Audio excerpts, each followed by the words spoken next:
Ooh, look at what finally got into the mail. Hello, everyone.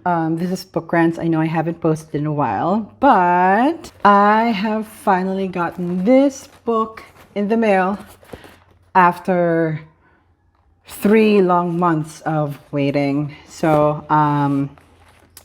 not everybody knows, but I have backed Brandon Sanderson's Kickstarter campaign last year for his Year of Sanderson. And I have already gotten my Hoyd box and the Side of Earth box. So I have already opened the Hoyd box back when I got it in January.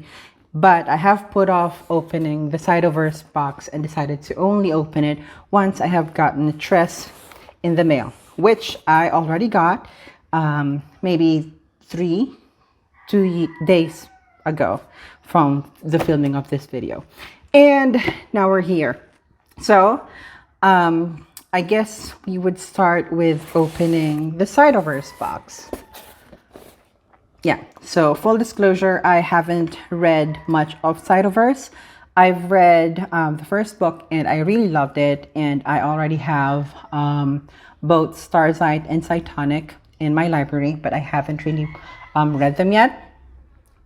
But I am planning to read them soon. Anyway, let's see what's inside this. So I have seen pictures of the swags that this box includes on social media, but I haven't seen them for myself. Since it's mentioned, I haven't really opened the box yet. And yeah, so let's see what we have here.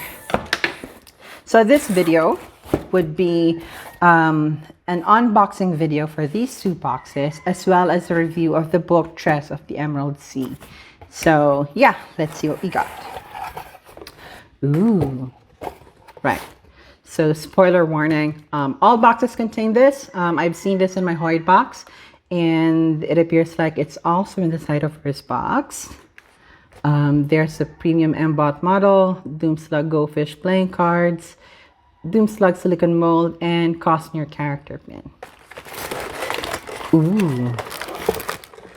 Ooh, okay, I see.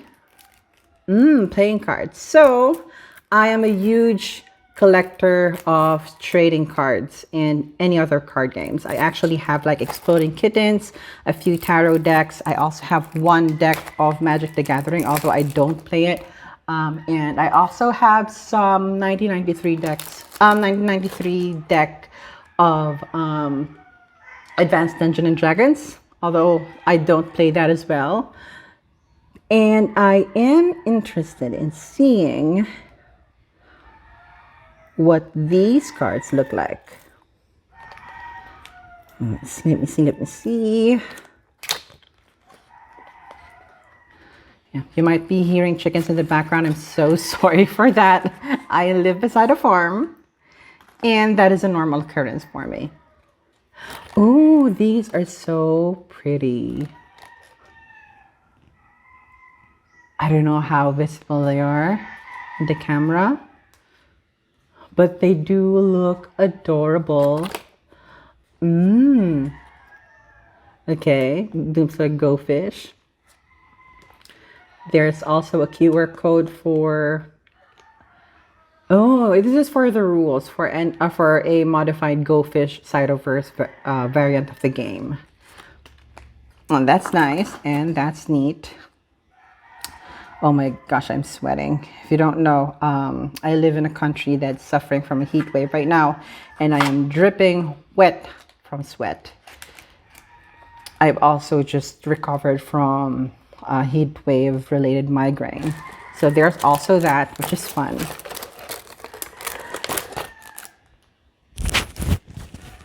Who is this? Oh, this is Tress.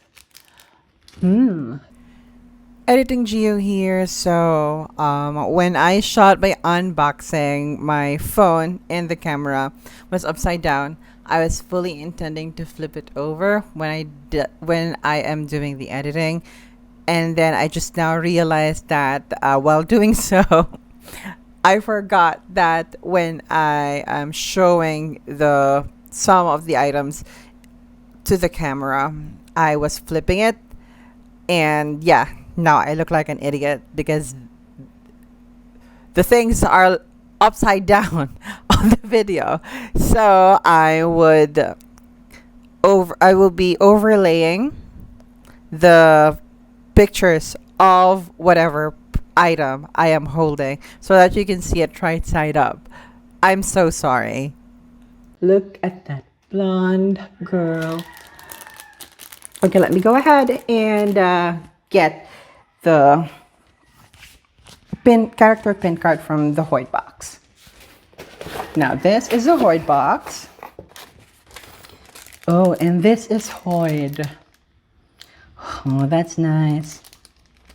Okay, as some of you might know from the community, there's this whole conversation about the quality of the Hoyd box, which I kind of agree.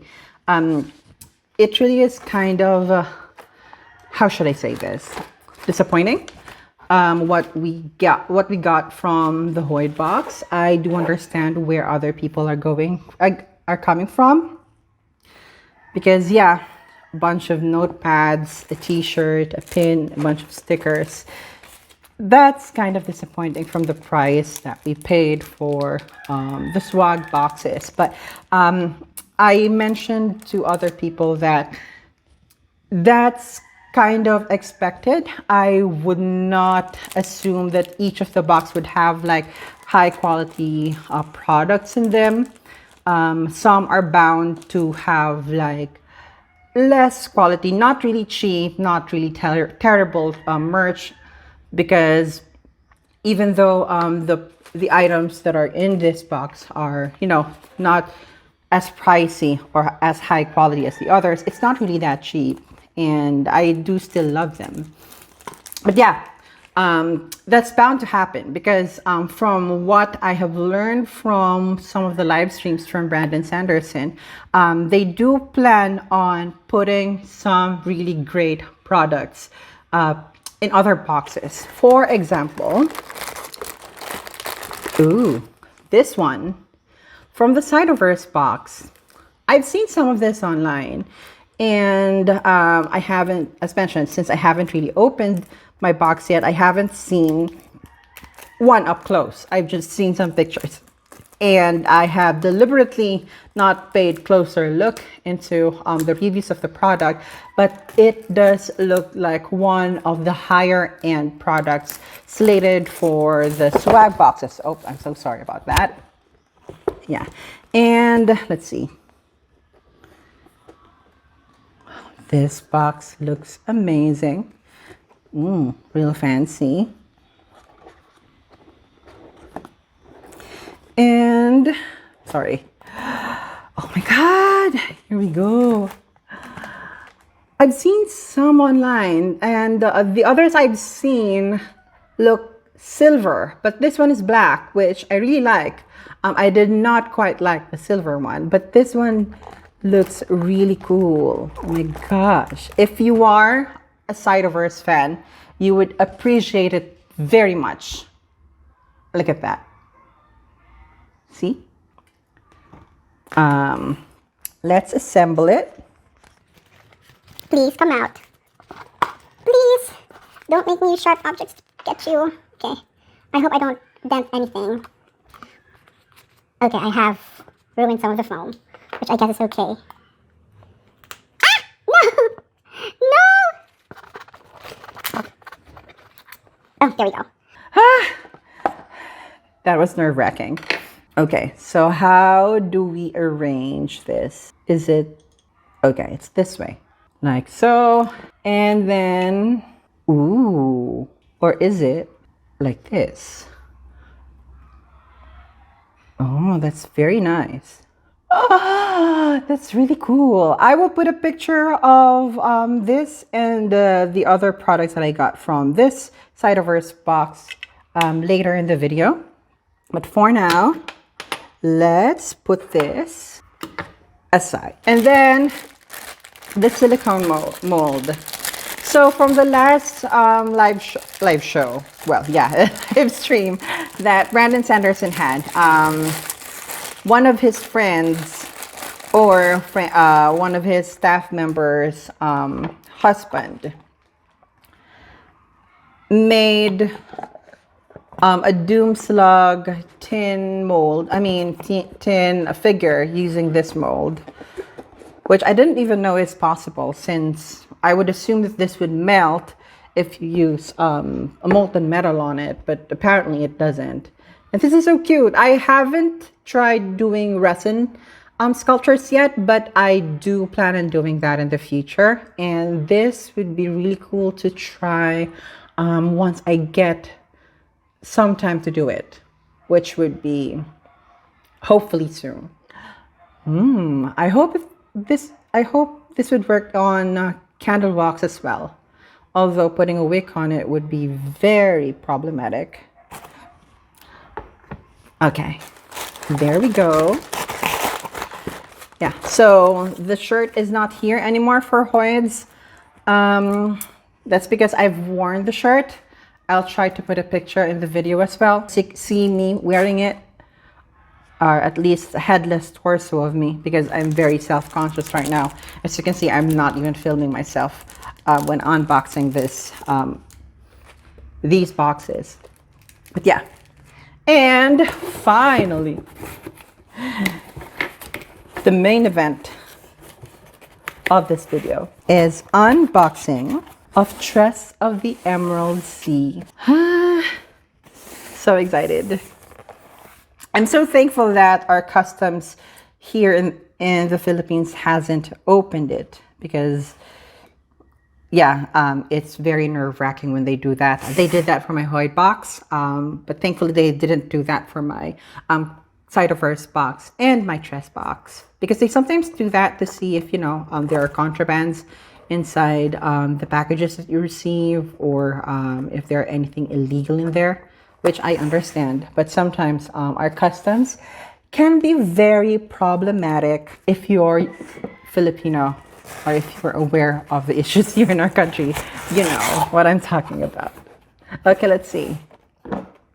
So the character pin for this one is Vin. That's so adorable. Here's the spoiler card for it. There's the Tress of the Emerald Sea, a Tress sparkly bookmark, Tress stickers, a Cosmere character pin, which would be Vin, and an epic bookmark, a bonus backer gift. Well, thank you for that, Brandon, and the Dragon Steel team. Ooh, this looks awesome. Yeah. So I don't usually use stickers. I do collect them, but I'm one of those people who collect stickers but don't use them. And this is the bookmark. Look at that. Ah, it's so cute. So pretty. And then there's the Hoyd Epic bookmark with the constellations from their star map. World Hopper. So the Hoyd box also comes with a mouse pad. The mouse pad I am already using with my laptop whenever I go out. It's really cute. It's really nice. It's really durable. So there's that as well. That's why it's not here anymore. And finally, my very first premium Brandon Sanderson book. Well, supposedly this is not my first. This is also actually another, let's say, slight tea regarding Cosmere products. So I haven't backed the Indiegogo campaign for White Sand, but I did purchase their new omnibus. So I purchased the soft cover as well as the deluxe hardcover. I don't have my deluxe hardcover yet, but I've only gotten my White Sand soft cover back in January. And I bought that back in June. I understand that some of the backers have waited for their books for longer than I have, but there's some disappointment with how long it took them to ship the products. But hopefully I would get the deluxe edition for White Sad very soon. Here is Tress of the Emerald Sea. So it has its plastic cover still. I haven't opened it yet. Let us open it. I want to be careful and not nick anything, hopefully. So they have encountered a lot of issues with manufacturing the product, mainly due to the unexpected number of people who financed this project of Brandon Sanderson, and which is understandable. But it's quite funny that they have finally managed to ship it, but as mentioned, Dynamite's White Sand Omnibus is still yet to come for a lot of people. Oh my gosh. Here we go. Oh my god. This looks very pretty. Oh my gosh. Okay, let's have a look at what is inside this book. Okay. If you're wondering what I'm doing when the book is out of frame, I'm sniffing it, because that's what you do when you have a new book. You sniff it. And here are the illustrations. Oh my god. Oh my gosh, this is so high quality. It's really worth the wait. The Tress of the Emerald Sea.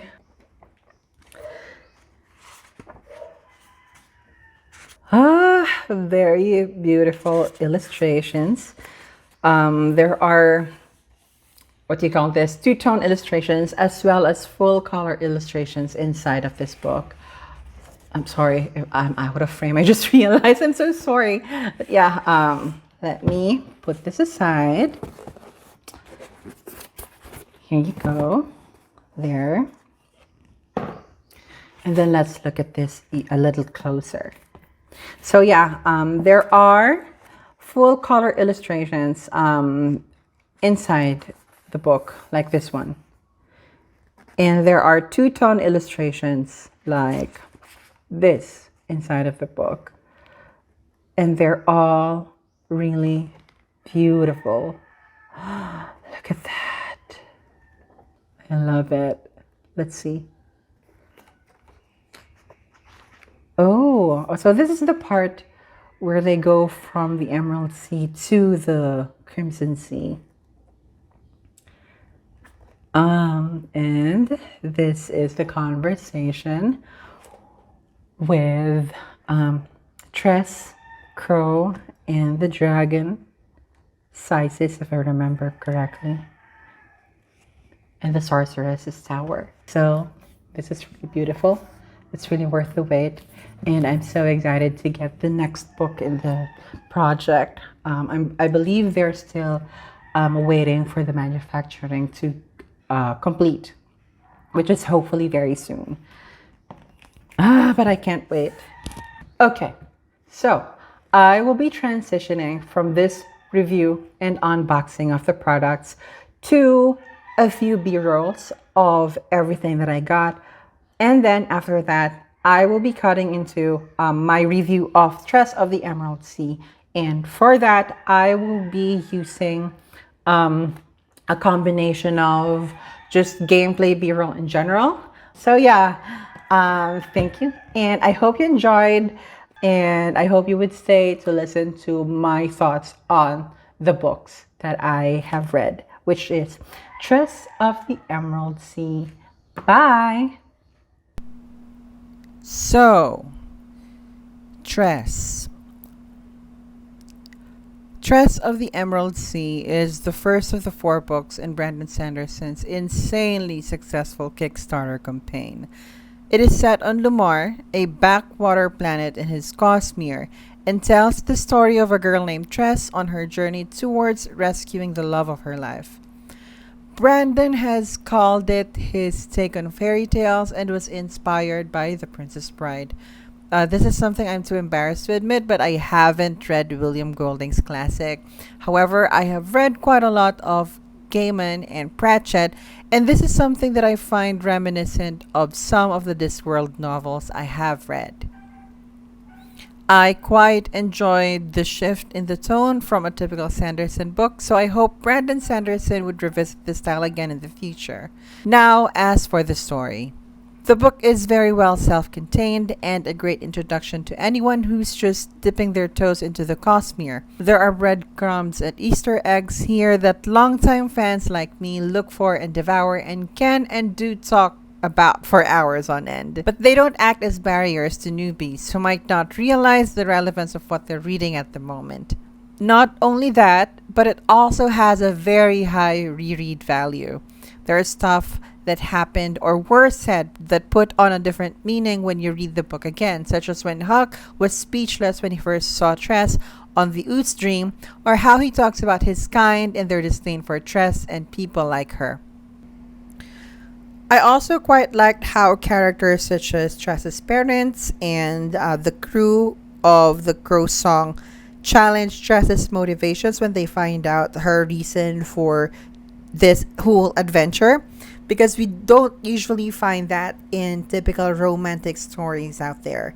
Like, whenever people usually find out that the protagonist is doing everything for love, they just go with it. In this book, however, we see that they ask Tress if the boy is really worth it, which is very refreshing. I could also see how much Brandon has improved in writing his love stories, because he is notoriously bad at those. And compare that to how he had built Charlie and Tress's relationship even before Charlie left for that journey that led to his being kidnapped by the sorceress.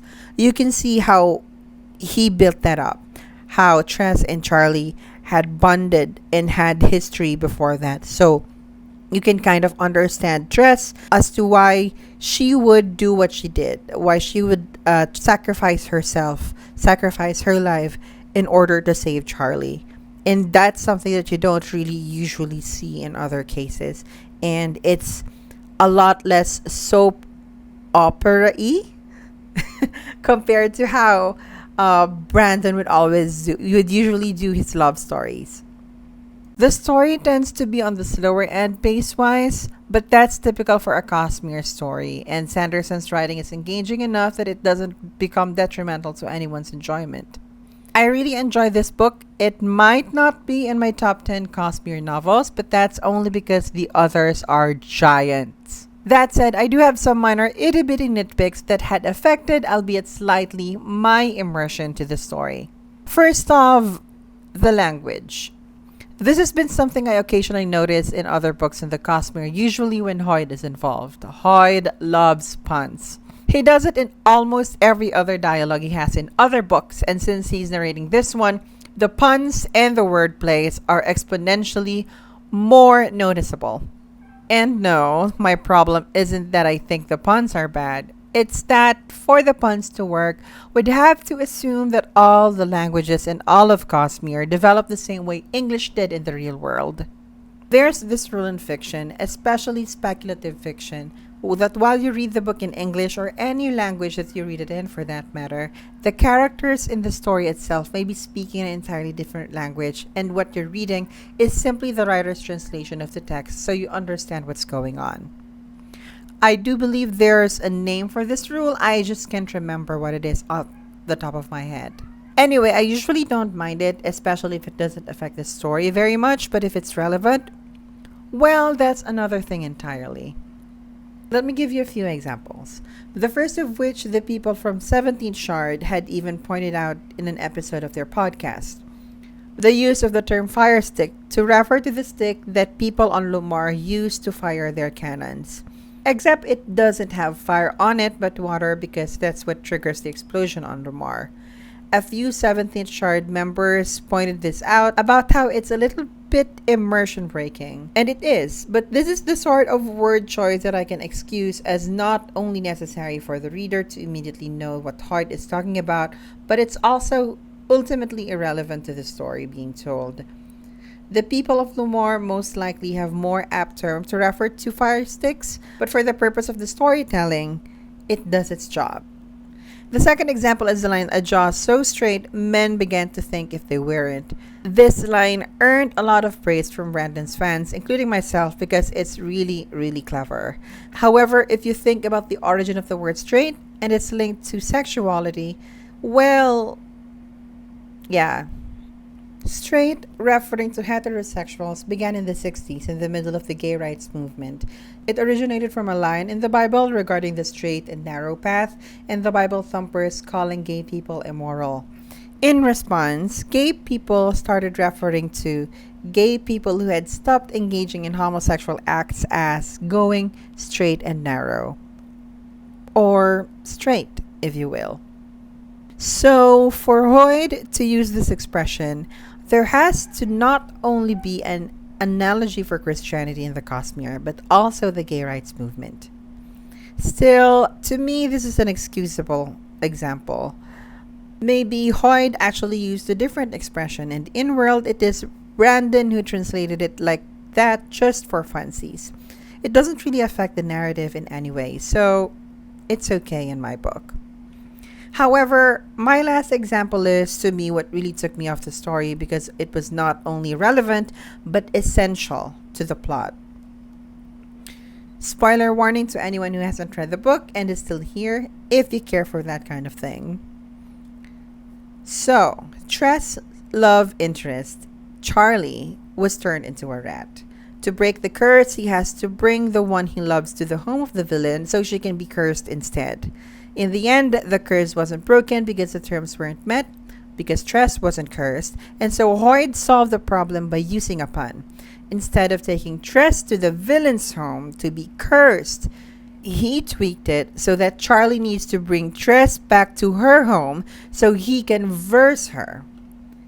See? Because it rhymes. Now, if you're an insufferable pedant like me, you'd know now what the problem is. Verse and curse only rhyme in English and some other languages with Latin roots. That doesn't work in other languages, even in our world, so I wasn't sure how it somehow worked in theirs. For the Lumar equivalent of verse and curse to rhyme, a Proto-Latin language analog has to exist in the Cosmere, or at least in Lumar and whatever planet Hoyd is at the moment that he's telling the story. If you consider that straight reference earlier, this supposes that not only does ancient Rome or its equivalent exist in the Cosmere, but the British Empire does as well. And not only that, but the Cosmere version of the British Empire has to have interplanetary travel. I know I sound a bit obnoxious, but I assure you these points don't make me mad, and they don't really matter at all that much. As mentioned, they're really tiny nitpicks that didn't affect my overall enjoyment of the book. Now that that's out of the way, world building. So according to Brandon, the seas on Lumar are arranged like the faces of a D12, meaning the planet is basically a football, or a soccer ball for you Americans. Theoretically, the Midnight Sea is supposed to be bordered by 5 other seas, not just the Crimson. However, we discovered in one chapter that the Midnight is surrounded by mountain ranges on all other sides, which is why Midnight is only accessible via Crimson. This tells me that there has to be a C-shaped landmass surrounding the Midnight, meaning the Midnight Sea is more like a Midnight Gulf. If so, I wonder why the other kingdoms don't just travel through the mountain ranges. Sure, hiking a mountain is difficult, but if they settled on perhaps one mountain that can be used as an alternative trade route to the Midnight, the sorcerers patrolling the Midnight Sea would not be that big of a problem anymore. If that's the case, Tress and her crew could have just sailed around the Crimson, then entered it through its neighboring sea that also borders the Midnight, then sail along the Midnight Crimson border until they reach the Sorcerer's Lair, as it was pointed out that that's close to where she is. Second point. Doesn't the spore sea work like sandpaper? We know that the spores from different seas vary in size and texture, but they're all close to the size of sands in our world. Are they as tough as sand? And even if they're not, surely prolonged friction against the wooden hull surface would damage the ships. I wonder how Lumar's people mitigate this, especially since they're a seafaring people. Thirdly, and this isn't really a negative, but I got really surprised by the mustache twirling villainy of Crow. I've been so used by three-dimensional villains in Brandon's work that there was a tiny part of me that was disappointed that Crow was so cartoony. Lastly, what did Hoyd think he can do to Rai'aina that doesn't violate his Dawnshard curse? Also, surely Rai'aina knows Hoyd can't hurt her, so I wonder why she agreed to leave Lamar. Like I said, I really enjoyed the story so much that it's kind of a bummer that we probably won't be seeing this planet again. I highly recommend this to anyone who likes fairy tales and whimsical stories, and if you're a newbie, Cosby or not, this is the perfect starter book for you. Thanks so much for watching this video, and I wanted to ask if you'd want me to make monthly videos for each swag box, or to do it quarterly so I have 2 swag boxes and the book box to open in each video. I do have some other video ideas. Well, I promise to make them. I can't promise that they'll be out just yet. Thanks and bye!